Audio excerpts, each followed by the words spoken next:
I was sorting through the usual stack of mail when I noticed a letter from the bank. I almost tossed it aside, thinking it was just another statement, but something made me hesitate. The envelope felt heavier than usual, and when I turned it over, I saw a red stamp on the front that read urgent, action required. My stomach tightened as I tore it open and unfolded the letter inside. The words, 3 months overdue, jumped out at me like a flashing warning sign. My mortgage wasn't paid. That couldn't be right. I had automatic payments set up, and I always made sure there was more than enough in the account to cover our bills. A cold knot of unease formed in my gut as I read further, my eyes scanning the balance due, $7,682.43, a number that made my breath catch in my throat. My heart pounded as I practically sprinted to my desk, yanked my laptop open, and logged into my bank account. The screen took a few seconds to load, and each passing moment felt like an eternity. When my account balance finally appeared, my blood ran cold. The number staring back at me was much lower than it should have been, tens of thousands of dollars lower. My pulse throbbed in my ears as I clicked into my transaction history, my eyes darting across the screen, searching for the answer to where my money had gone. The answer was right there in front of me. Large withdrawals. Multiple times a week. Sometimes multiple times a day. Thousands of dollars drained from our account. Each transaction had the same description. Online casino deposit. I felt like I had been punched in the gut. My hands tightened into fists as I scrolled further, hoping, praying, for some kind of mistake. But there was no mistake. The pattern was undeniable. A steady hemorrhaging of money, all at odd hours, all leading to the same place. My fingers felt stiff and numb as I clicked on the transaction details. Then, just when I thought it couldn't get any worse, I saw something that made my breath catch in my throat. The transactions were linked to Sarah's email. For a moment, I just stared at the screen, my mind refusing to process what I was seeing. Sarah? My wife? This had to be some kind of misunderstanding. Maybe someone had hacked her email. Maybe her card had been stolen. But the sheer pattern of the withdrawals told me otherwise. It wasn't just one transaction. It wasn't a single lapse in judgment. This had been going on for months. Hundreds of transactions. Thousands of dollars. And worst of all, I had never even suspected it. My hands trembled as I grabbed my phone and texted Sarah. Hey, can you call me? It's important. I stared at the screen, waiting for the little typing bubble to appear. Nothing. I checked the time. It was early afternoon, and she was probably out with Emily, our 5-year-old daughter. I tried to take a deep breath, tried to think logically, but my mind was racing. This wasn't just about money. This was deception. Sarah had been hiding this from me, gambling away our future while I sat at work, completely oblivious.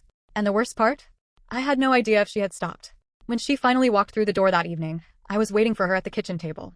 I had printed out the bank statements, each page neatly stacked in front of me. My laptop sat open, displaying the endless list of casino transactions.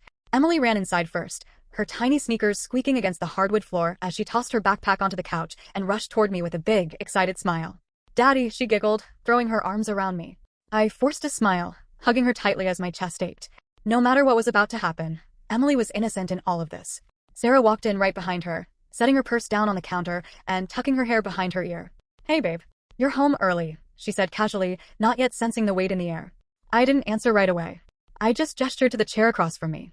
Sit. Her smile faltered. She hesitated for a second, her eyes flicking to the stack of papers on the table. Something in her expression shifted. Guilt, fear, recognition, before she quickly masked it with a nervous smile. What's wrong? She asked, her voice light but forced. I didn't say anything. I just slid the bank statements across the table toward her. She picked up the top page, her eyes scanning the numbers. I watched her closely, waiting for her reaction. Her face went pale. For a second, she looked like she might try to deny it, but then, almost instantly, her expression crumbled. Michael, I interrupted, my voice tight with anger and betrayal. Don't lie to me. Just tell me the truth. She swallowed hard, glancing at Emily, who was now playing with her dolls on the floor, completely unaware of the tension between us. Then, in a voice barely above a whisper, she admitted it. I was trying to win it back. The words hit me like a freight train. Win it back. I repeated, my voice hoarse. Tears welled in her eyes. I didn't mean for it to get this bad. It started as just a little fun, just a few bets. But then I lost more than I expected, and I thought, if I just kept going, I could fix it. But I didn't stop, and then You lost $25,000. I cut in, my voice sharp with disbelief. Sarah, do you even understand what you've done? We're 3 months behind on our mortgage. Our savings are gone. And you hid this from me. Her lower lip trembled. I was going to fix it, Michael. I swear. I just needed one good win. I let out a bitter laugh. One good win? That's what you were banking on. That's not how this works, Sarah. You don't just gamble our future away and expect to fix it with a lucky break. Tears streamed down her face, but I couldn't feel sympathy. I couldn't feel anything except a deep, gut-wrenching sense of betrayal. I need you to be honest with me, I said, my voice deadly calm. Are you still gambling? She hesitated for too long before shaking her head. No. I swear. I stopped. I didn't believe her. That night, I barely slept. I lay in bed, staring at the ceiling, my mind racing. I wanted to trust her, to believe that she had come clean, but something inside me kept screaming that this wasn't over. At 2 a.m., I gave in to my gut feeling and checked my bank account again. Another $500 withdrawal. I stared at the screen, my chest tightening, my pulse roaring in my ears. She was still doing it. After everything. After the tears, the promises, the apologies, she had lied to me again. I walked back to our bedroom and flicked on the light. Sarah groaned, covering her face with her hands. What the hell is this? I demanded, shoving my phone in front of her. She blinked at the screen, her expression frozen in panic. Michael, I didn't mean to. I clenched my jaw so tight it hurt. You promised me you'd stop. That was a lie, wasn't it? She started crying again, but I couldn't even feel anything anymore. Without another word, I turned and walked out of the room. I needed to figure out what to do. And I wasn't sure if Sarah was going to be a part of that plan. Sarah sat on the edge of the bed, her face still damp with tears. The phone in my hand was shaking, but it wasn't from fear or sadness. It was pure, unfiltered rage. I had confronted her just hours ago about the missing money, and she had sworn, with tears in her eyes, that she had stopped. That she wouldn't gamble again. That she had made a mistake but was done. And yet, here it was. Another $500 withdrawal. I clenched my jaw so hard it hurt. You lied to me, I said, my voice dangerously quiet. Sarah wiped her nose on her sleeve. Michael, I didn't mean to. Don't. I snapped, stepping back as she reached for my arm. Don't tell me you didn't mean to. You promised me that it was over. That was a lie. You looked me in the face, swore on our daughter, and lied. She broke into fresh sobs. I just needed one more chance. Just one more bet, and I could. One more bet. My voice rose, echoing in the small bedroom. You think that's what this is about? That I'd be okay with you stealing from me again if you just won this time? She shook her head wildly. I wasn't stealing, Michael. It's our money. I was just trying to fix it. Fix what? My hands curled into fists at my sides. The mortgage payments you let lapse? The 25 grand you drained from our savings. She looked away, her lips trembling. The silence stretched between us, thick with unspoken words. But something about her reaction, something about the way she wouldn't meet my eyes, made my blood run cold. Because suddenly I knew. This was bigger than just our savings. I took a slow step forward, lowering my voice. Sarah, how bad is it? She shook her head quickly, but I saw it, the flash of panic in her eyes. She knew exactly what I was asking. How much? I demanded. She sniffled, wrapping her arms around herself like she could make herself smaller. It's not that bad. I exhaled sharply through my nose, gripping my phone so tight my fingers ached. I wasn't playing this game. Not tonight. I turned and stormed out of the room, heading straight for my desk in the corner of the living room. My hands moved on autopilot as I pulled up my credit card accounts, my stomach twisting in knots. I had only checked our joint checking and savings before, but what if that wasn't the only place she had touched? The first card I opened nearly made me drop my phone. Balance. $34,785.12. I clicked to view past transactions. The same pattern. Online casino deposits. One after another. I closed the tab, my hands sweating, and opened the next card. $18,400. Another. $22,670. Another. $27,900. I could barely breathe. I checked my personal line of credit, one I never touched because I didn't believe in carrying debt.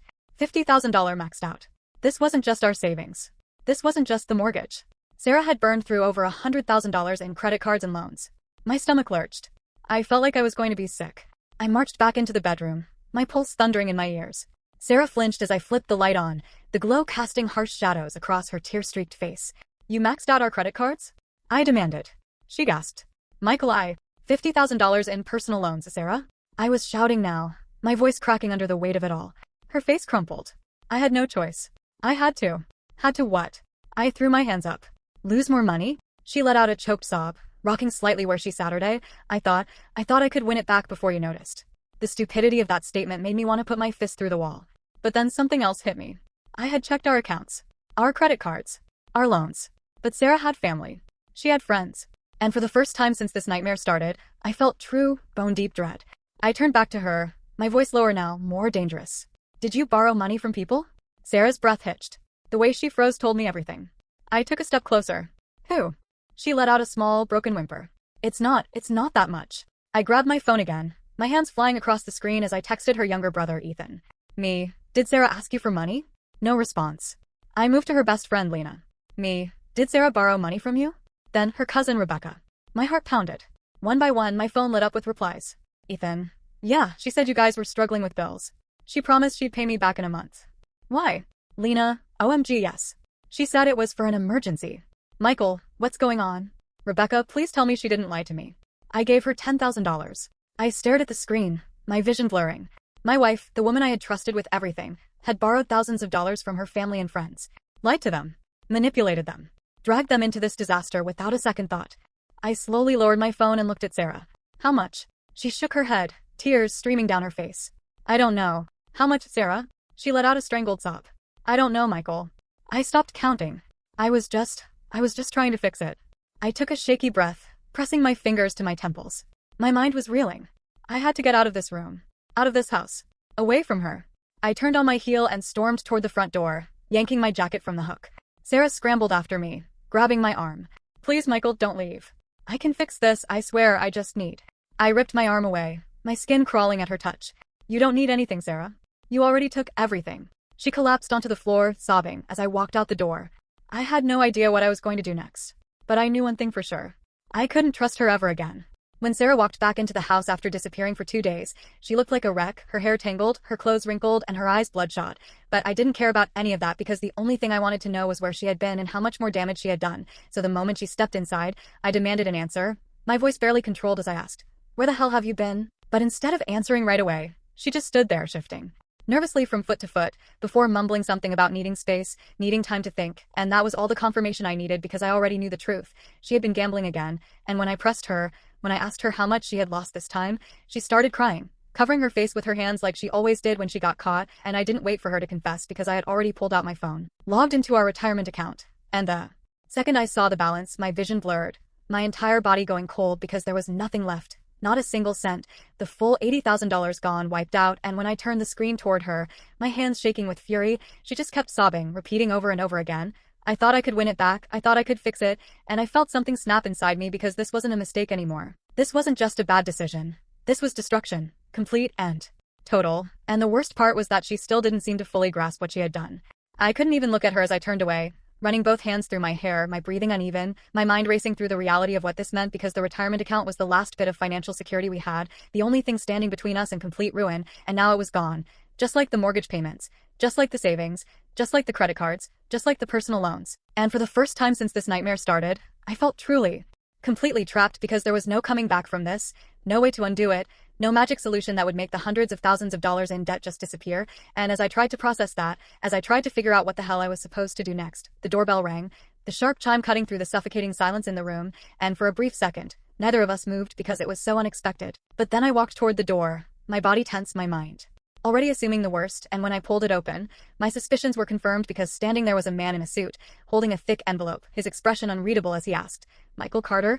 And when I nodded, he simply handed me the envelope and said, "You've been served," before turning and walking away, leaving me standing there with a growing sense of dread as I tore open the papers, my eyes flying over the legal jargon.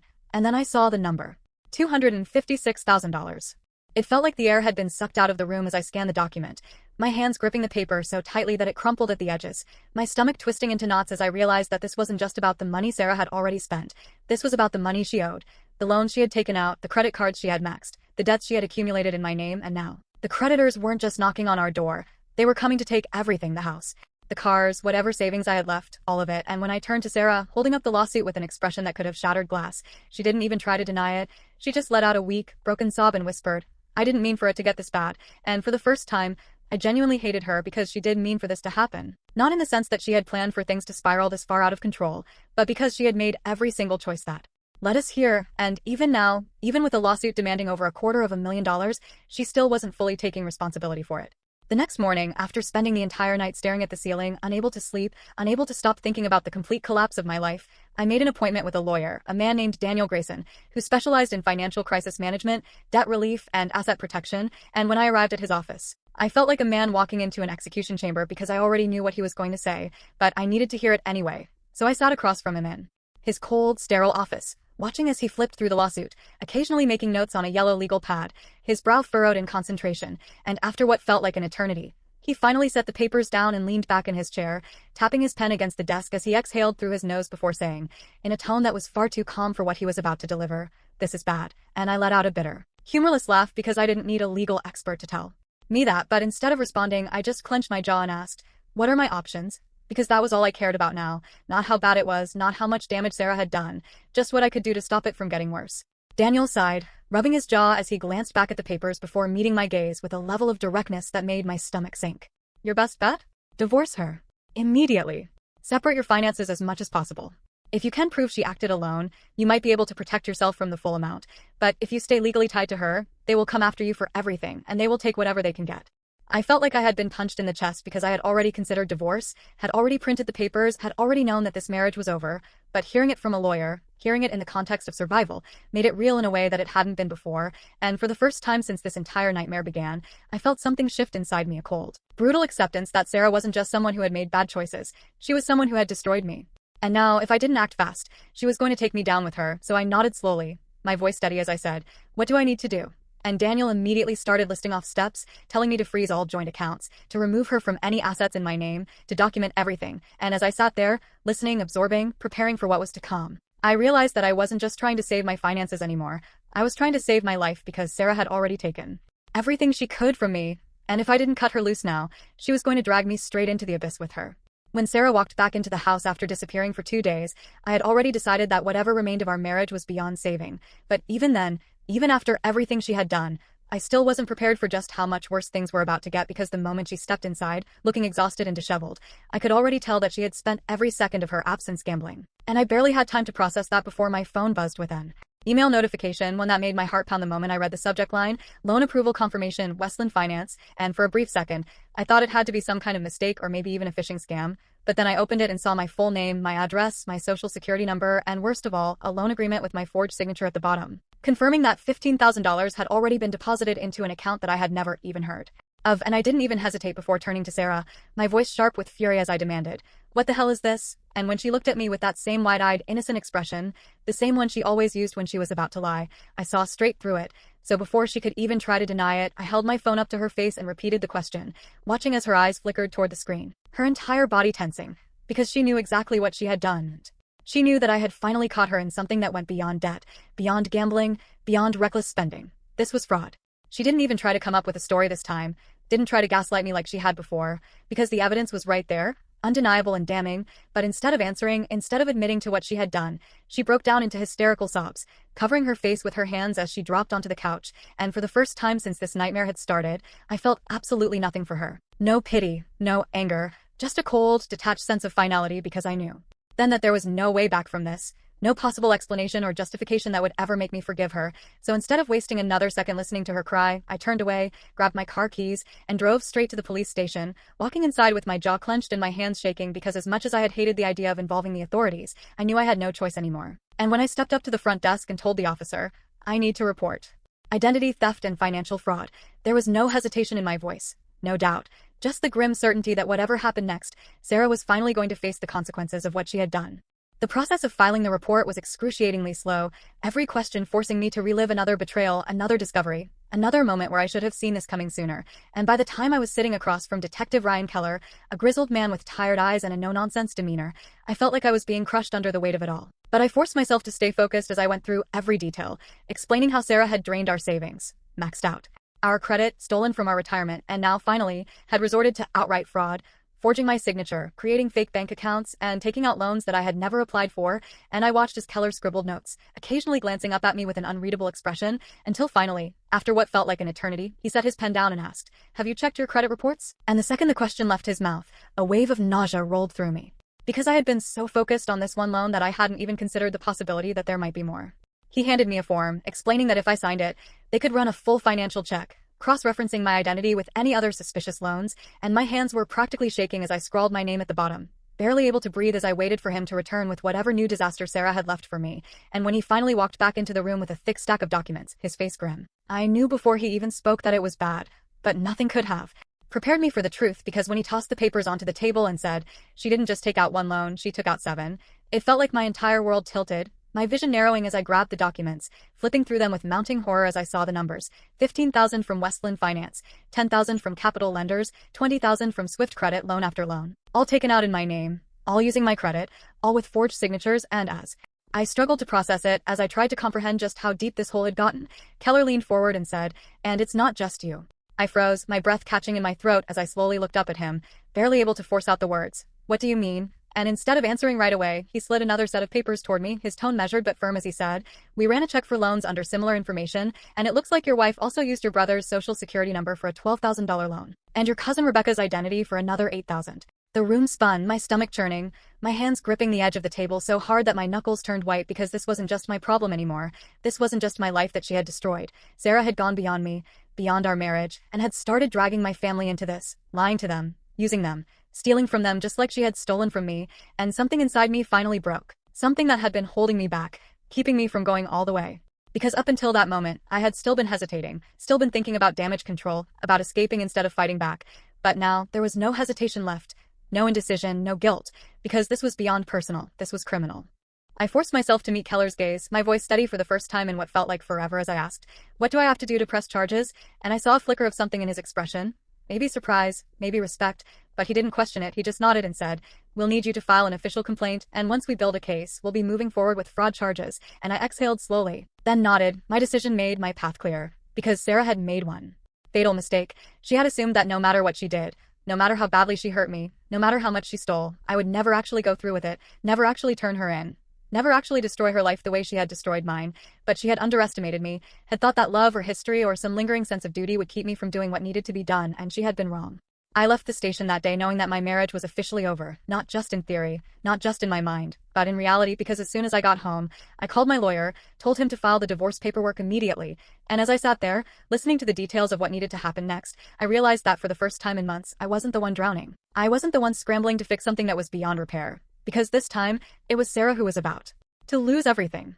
When the divorce was finalized, I walked out of the courthouse feeling nothing. No relief, no satisfaction, no sense of closure, just an empty hollow space where something used to be, and I knew that this wasn't the end of my problems. Just the legal confirmation that Sarah was no longer my responsibility, but the damage she had left behind was still mine to deal with, and as I stepped out onto the cold pavement, pulling my coat tighter against the wind, I realized that I was walking away from a marriage that had lasted 10 years with absolutely nothing to show for it except a mountain of debt and a financial ruin so deep that I could barely see the way out. Filing for bankruptcy was something I had never even considered a possibility before all of this, something I had always associated with people who had made reckless financial decisions, people who had overspent, gambled, wasted their money on things they couldn't afford, and yet here I was, sitting in a lawyer's office across from Lisa Patel, a woman who barely glanced up as she flipped through the stack of financial records in front of her, her face unreadable as she scanned the numbers, and when she finally spoke, it wasn't with sympathy or shock or even disappointment, just a simple, factual statement that confirmed what I already knew but still wasn't ready to fully accept as reality. "Michael, you have no other options. You have to file for Chapter 7. There's no way you can recover from this without wiping out everything and starting over." And even though I had expected it, even though I had known deep down that bankruptcy was inevitable, hearing it from her made it real in a way that sent a sharp, suffocating weight pressing down on my chest, and I forced myself to nod, gripping the edge of the desk to keep my hands from shaking as I asked, "So what happens next?"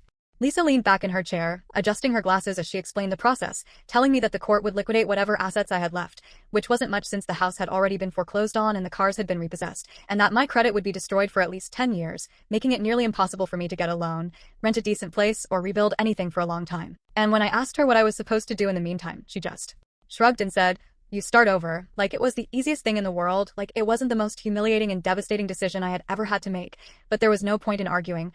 No point in trying to negotiate or bargain for a better outcome because this was the reality of what Sarah had done, and there was no escaping it. A month later, I stood in front of my house for the last time, watching as the final few strangers picked through the remains of my life at the garage sale I had held to get whatever cash I could, listening to them haggle over prices for furniture I had once picked out with Sarah, for dishes we had used for family dinners, for pieces of a home that no longer belonged to me, and when the last person walked away, carrying a coffee table that had once sat in my living room, I locked the door behind me, handed the keys over to the bank representative, and left without looking back because there was nothing left for me there anymore. I moved into a one-bedroom apartment in a part of town I never would have considered before, a place where the rent was cheap and the walls were thin and the neighbors were loud, but it was mine, and for the first time in a long time, I felt something close to peace as I sat on the floor of my empty living room, eating takeout straight from the container, staring at the blank walls and letting the silence settle around me like a weighted blanket. And I didn't think about Sarah, didn't wonder where she was, didn't check my phone to see if she had tried to contact me because she was no longer my problem, and I refused to let her be a part of my future the way she had destroyed my past. I focused on work, taking a mid-level job at an accounting firm, nothing glamorous, nothing like the career I had built before Sarah had burned everything to the ground, but it was steady, and that was what I needed more than anything, stability, something to hold on to as I tried to rebuild, and I kept my head down, avoiding office conversations, keeping people at a distance because trust was something I no longer had to give. And for a while, that was enough, just getting through the days. Collecting my paychecks, watching my bank account slowly, painfully grow instead of vanish overnight. But then I met James Holloway, my boss, a man in his early 50s who had built his career on knowing how to read people, and from the moment I started working for him, I could tell he saw straight through me. That he knew I was holding back, that I was just going through the motions instead of actually trying to be anything more, but he never pushed, never pried, just kept throwing me into things, making me join office outings, forcing me to engage in ways I hadn't in a long time, and I resented it at first, the way he refused to let me disappear into the background, but then one afternoon, he called me into his office, tossed a thick folder onto his desk, and said, "I want you to take the lead on this account," and when I hesitated, unsure if I was even capable of handling that kind of responsibility anymore, he just raised an eyebrow and said, "Look, Michael, I don't know what happened to you before you got here, and I don't need to, but I do know that you're good at what you do, and I need someone I can rely on, so either take this and prove me right, or tell me right now that you're not the guy I think you are," and that was the moment something shifted inside me. The moment I realized that I had spent so much time trying to survive that I had forgotten how to actually live, and if a man like James, someone who had built an entire career on trusting the right people, thought I was worth taking a chance on, then maybe, just maybe, I wasn't as broken as I thought I was.